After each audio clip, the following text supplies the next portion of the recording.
ಸಾಲು ಸಾಲು ಹಗರಣ ಆರೋಪದಲ್ಲಿ ಕಾಂಗ್ರೆಸ್ ಸರ್ಕಾರ ಸಿಲುಕಾಕೊಂಡಿದೆ. ಅದರಲ್ಲೂ ಮೂಡಾ ಪ್ರಕರಣದಲ್ಲಂತೂ ಮುಖ್ಯಮಂತ್ರಿ ಸಿದ್ದರಾಮಯ್ಯನವರ ವಿರುದ್ಧವಾಗಿ ವಿರೋಧ ಪಕ್ಷಗಳು ಪ್ರತಿಭಟನೆಯ ಅಸ್ತ್ರವನ್ನ ಪ್ರಯೋಗ ಮಾಡ್ತಾ ಇದ್ದಾರೆ.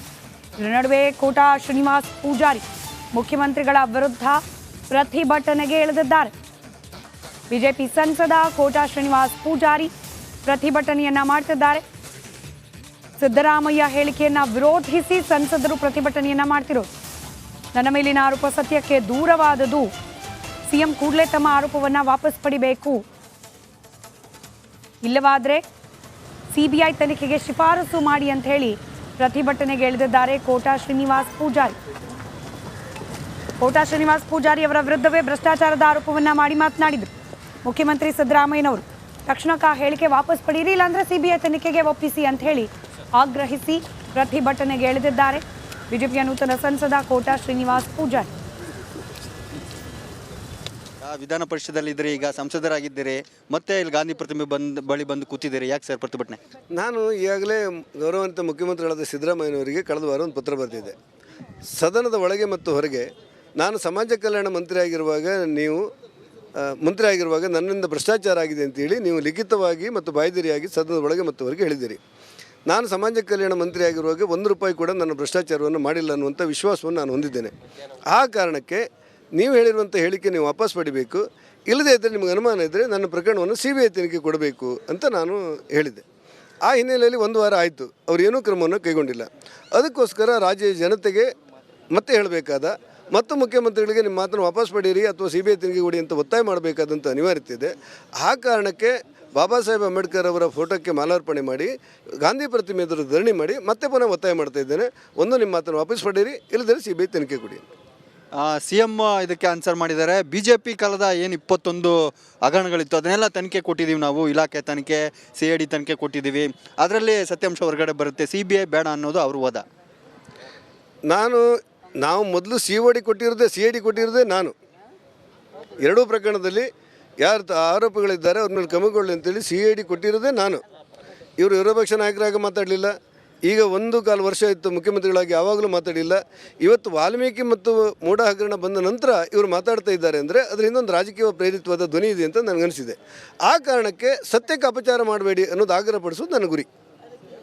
ಸರ್, ಹಿಂದಿನಿಂದಲೂ ಕೂಡ ನಿಮ್ಮ ಮೇಲೆ ಇಡೀ ರಾಜ್ಯದಲ್ಲಿ ಒಂದು ಅಭಿಪ್ರಾಯ, ಸರಳ ಸಜ್ಜನ ಪ್ರಾಮಾಣಿಕ ಅಂತ.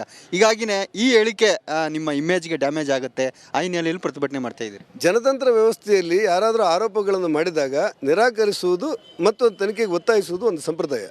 ಸಾಲು ಸಾಲು ಹಗರಣ ಆರೋಪದಲ್ಲಿ ಕಾಂಗ್ರೆಸ್ ಸರ್ಕಾರ ಸಿಲುಕಾಕೊಂಡಿದೆ. ಅದರಲ್ಲೂ ಮೂಡಾ ಪ್ರಕರಣದಲ್ಲಂತೂ ಮುಖ್ಯಮಂತ್ರಿ ಸಿದ್ದರಾಮಯ್ಯನವರ ವಿರುದ್ಧವಾಗಿ ವಿರೋಧ ಪಕ್ಷಗಳು ಪ್ರತಿಭಟನೆಯ ಅಸ್ತ್ರವನ್ನ ಪ್ರಯೋಗ ಮಾಡ್ತಾ ಇದ್ದಾರೆ.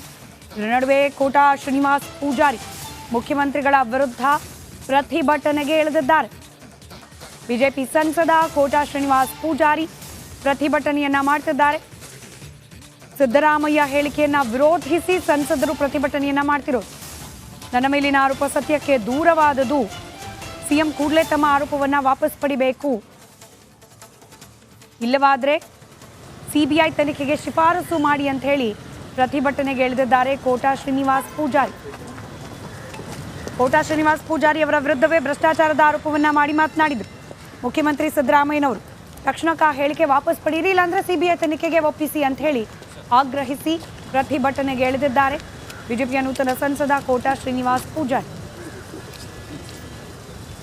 ವಿಧಾನ ಪರಿಷತ್ತಲ್ಲಿ ಇದ್ದರೆ, ಈಗ ಸಂಸದರಾಗಿದ್ದೀರಿ, ಮತ್ತೆ ಇಲ್ಲಿ ಗಾಂಧಿ ಪ್ರತಿಮೆ ಬಳಿ ಬಂದು ಕೂತಿದ್ದೀರಿ, ಯಾಕೆ ಸರ್ ಪ್ರತಿಭಟನೆ? ನಾನು ಈಗಾಗಲೇ ಗೌರವಾನ್ವಿತ ಮುಖ್ಯಮಂತ್ರಿಗಳಾದ ಸಿದ್ದರಾಮಯ್ಯನವರಿಗೆ ಕಳೆದ ವಾರ ಒಂದು ಪತ್ರ ಬರೆದಿದ್ದೆ. ಸದನದ ಒಳಗೆ ಮತ್ತು ಹೊರಗೆ ನಾನು ಸಮಾಜ ಕಲ್ಯಾಣ ಮಂತ್ರಿ ಆಗಿರುವಾಗ ನನ್ನಿಂದ ಭ್ರಷ್ಟಾಚಾರ ಆಗಿದೆ ಅಂತೇಳಿ ನೀವು ಲಿಖಿತವಾಗಿ ಮತ್ತು ಬಾಯ್ದಿರಿಯಾಗಿ ಸದನದ ಒಳಗೆ ಮತ್ತು ಹೊರಗೆ ಹೇಳಿದ್ದೀರಿ. ನಾನು ಸಮಾಜ ಕಲ್ಯಾಣ ಮಂತ್ರಿ ಆಗಿರುವಾಗ ₹1 ಕೂಡ ನನ್ನ ಭ್ರಷ್ಟಾಚಾರವನ್ನು ಮಾಡಿಲ್ಲ ಅನ್ನುವಂಥ ವಿಶ್ವಾಸವನ್ನು ನಾನು ಹೊಂದಿದ್ದೇನೆ. ಆ ಕಾರಣಕ್ಕೆ ನೀವು ಹೇಳಿರುವಂಥ ಹೇಳಿಕೆ ನೀವು ವಾಪಸ್ ಪಡಿಬೇಕು, ಇಲ್ಲದೇ ಇದ್ದರೆ ನಿಮಗೆ ಅನುಮಾನ ಇದ್ದರೆ ನನ್ನ ಪ್ರಕರಣವನ್ನು ಸಿಬಿಐ ತನಿಖೆ ಕೊಡಬೇಕು ಅಂತ ನಾನು ಹೇಳಿದ್ದೆ. ಆ ಹಿನ್ನೆಲೆಯಲ್ಲಿ ಒಂದು ವಾರ ಆಯಿತು, ಅವರು ಏನೂ ಕ್ರಮವನ್ನು ಕೈಗೊಂಡಿಲ್ಲ.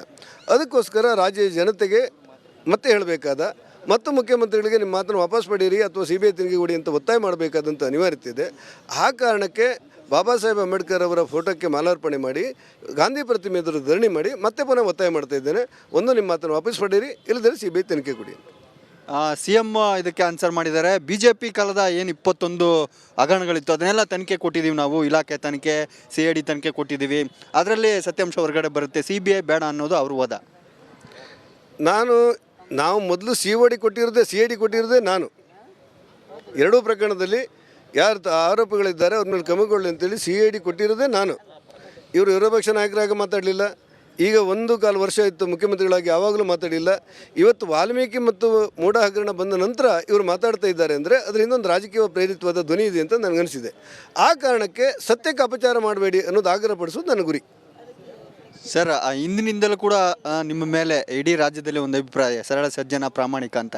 ಹೀಗಾಗಿನೇ ಈ ಹೇಳಿಕೆ ನಿಮ್ಮ ಇಮೇಜ್ಗೆ ಡ್ಯಾಮೇಜ್ ಆಗುತ್ತೆ, ಆ ಹಿನ್ನೆಲೆಯಲ್ಲಿ ಪ್ರತಿಭಟನೆ ಮಾಡ್ತಾ ಇದ್ದೀರಿ. ಜನತಂತ್ರ ವ್ಯವಸ್ಥೆಯಲ್ಲಿ ಯಾರಾದರೂ ಆರೋಪಗಳನ್ನು ಮಾಡಿದಾಗ ನಿರಾಕರಿಸುವುದು ಮತ್ತು ತನಿಖೆಗೆ ಒತ್ತಾಯಿಸುವುದು ಒಂದು ಸಂಪ್ರದಾಯ. ನಮಸ್ಕಾರ, ಕರ್ನಾಟಕ ಪ್ರೈಮ್ ಟೈಮ್ಗೆ ಸ್ವಾಗತ. ನಾನು ಜಯಪ್ರಕಾಶ್ ಶೆಟ್ಟಿ. ಇಡೀ ಕರ್ನಾಡು ಇವತ್ತು ರೆಬೆಲ್ ಆಗಿ ನಿಂತಿದೆ. ಈ ಹಗರಣಗಳನ್ನು ಸದನದಲ್ಲಿ ಪ್ರಸ್ತಾಪ ಮಾಡಲು ಕೂಡ ಕಾಂಗ್ರೆಸ್ ಹಿಂದೇಟು ಹಾಕಿದ್ದೇಕೆ? ನಿಮ್ಗೆ ಸಂಬಳ ಅದಕ್ಕೆ, ನಿಮಗೆ ವಾಹನ ಅದಕ್ಕೆ, ನಿಮಗೆ ವೆಪನ್ ಅದಕ್ಕೆ, ನೀವು ಅದನ್ನು ಸೆರೆ ಹಿಡಬೇಕಾಗಿತ್ತು. ನೀವು ವಿದ್ಯುತ್ ಬರ ಇದೆ ಅಂತ ಹೇಳ್ತಾ ಇದ್ದೀರಿ, ಎಲ್ಲಿ ಬರ ಇದೆ ನೀವು ಹೇಳಬೇಕು. ಪಾಕಿಸ್ತಾನ್ ಆಕ್ಯುಪೈಡ್ ಕಾಶ್ಮೀರ್ ಅದು ಎಂದೆಂದಿಗೂ ನಮ್ಮದು. 40 ಮೆಷಿನ್ಗಳು ತಂದಿತ್ತು ನೋಟ್ ಎಣಿಸುವುದಕ್ಕೆ, ಅದೇ ಹಾಳಾಗಿದೆ. ಮಥುರಾದ ಗಲಾಟೆ ಇದೆಯಲ್ಲ, ಅದು ಸ್ಥಳೀಯವಾಗಿ ಕೂತು ಪರಿಹರಿಸಬಹುದಾದಂಥ ಕಾನೂನಿದೆ. ಗ್ಯಾರಂಟಿ ಯೋಜನೆಯಿಂದ ನಷ್ಟ ಆಗಿದೆ, ಲಾಭ ಆಗಿದೆ, ದಯವಿಟ್ಟು ಹೇಳಿ. Dawood Ibrahim most wanted criminal ಯಾವಾಗಾದ ಅಂದರೆ ಇಲ್ಲಿ ತನಕ ಭಾರತ ದೇಶದಲ್ಲಿ ಓರ್ವ ದಲಿತ ಪ್ರಧಾನಿಯಾದಂಥ ಇತಿಹಾಸವೇ ಇಲ್ಲ. ರಿಪಬ್ಲಿಕ್ ವರ್ಲ್ಡ್ ಆಪ್ ಇದು ಕೇವಲ ಅಪ್ಲಿಕೇಶನ್ ಅಲ್ಲ, ಸಮಗ್ರ ಸುದ್ದಿಗಳ ಸಂಪರ್ಕ ಮಾರ್ಗಕ್ಕೆ ಕ್ರಾಂತಿಕಾರಿ ಬದಲಾವಣೆ.